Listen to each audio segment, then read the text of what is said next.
Captain Luis Avila, a U.S. soldier severely wounded by an IED explosion December 2011 in Afghanistan, uses music therapy as a critical component to his healing.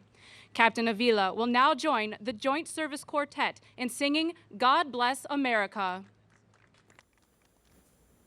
That was a moving moment during a welcome ceremony for the chairman of the Joint Chiefs, Mark Milley, back in 2019. But it turns out that it may have been the initial moment that Chairman Milley gained insight into the former President Donald Trump's view of members of the military.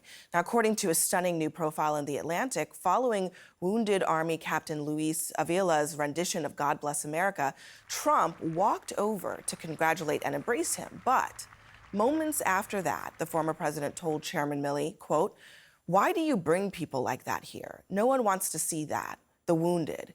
Never let Avila appear in public again," Trump told Milley.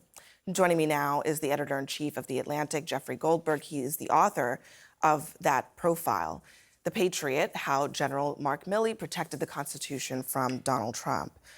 That moment, Jeffrey, is a searing moment, just recounted on paper. But what was it like to hear Milley recount that to you?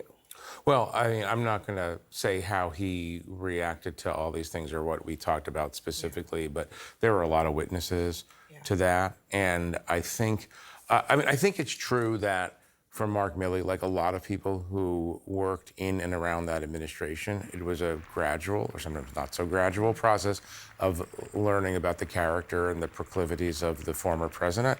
I think that was a moment that was deeply unnatural, right, for American military leaders, not just Mark Milley, because they venerate veterans and combat survivors like Captain Avila, right?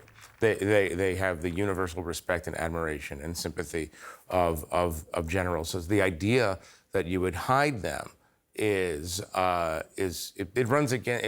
repugnant. It runs counter to their instincts. But then again, Trump is still the same person who told John McCain, Right. he's not a hero because he was captured. I mean, this is the same person. I like people who aren't shot down, was Yeah. Trump's. Yeah, and so that goes to this point. I don't think Mark Milley, when he came in 2019, thought he was dealing with Mr. Rogers. But again, like the interesting thing to me about the progression is it didn't, by the way, it took until Lafayette Square the next year for Mark Milley to fully understand what he's dealing with here, and in terms of president. And very, very hard thing for him to do because that is the commander-in-chief. One of the things that you note in this piece is that Trump picked Milley because he thought he looked like a general. He's a big guy. He's got a general's face, square, big eyebrows. What is he really like? And how did that factor into whether they were really able to be compatible? Right. We know people who cover Trump know that he always says this. He always has this line. That guy looks out of central casting. Yeah. Right. He casts people for roles. He doesn't interview them per se. He said, you look like a Secretary of State. You look like a chairman of the Joint Chiefs. But what he didn't understand beneath that tank-like build, very strong guy, big combat veteran and all, was a Princeton-educated historian, right? And not only that, what he didn't understand, and this is where the relationship fell apart, as it did with a lot of other people, Jim Mattis and John Kelly, other generals who came in because maybe in part they looked the part. What he didn't understand was Mark Milley was committed to the principle that the military reports, in essence, to the Constitution, not to the President of the United States. And he didn't understand that these guys who have risen in the ranks all the way to general have their own code of conduct and ethics and behavior that ran counter to what Trump thought, maybe based on what he saw in movies, how he thought he should act. And so it was a clash almost from the beginning, as it was with a lot of other people that Trump hired. One of the stunning things in this piece is that Milley told you that if Trump is elected again, he thinks that, quote, Trump will start throwing people in jail and I'd be at the top of the list. He's told that to he's told that to some of his friends and various people. This is not surprising in a way. If you recall a little while back, Trump told some of his supporters at a rally, I'm going to be your retribution.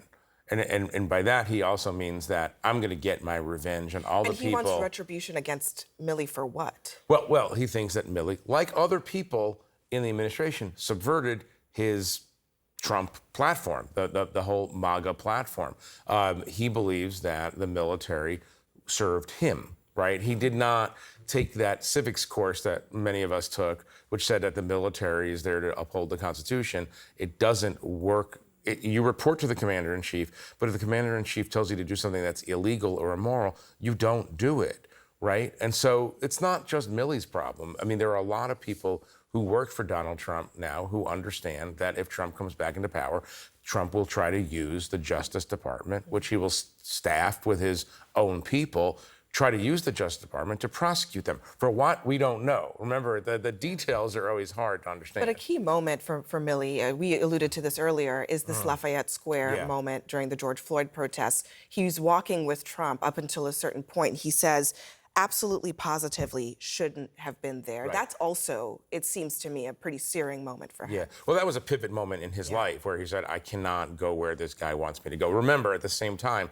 there's also a discourse in the White House. Trump asks Milley and Esper, the defense secretary, says, why can't you just shoot them, the demonstrators, in the legs? And they're like, because it's America? Because we don't do that? We don't take the military, we don't put them out on the streets and just start shooting people you don't like in the legs? And this is the interesting thing, and you hear this over and over again.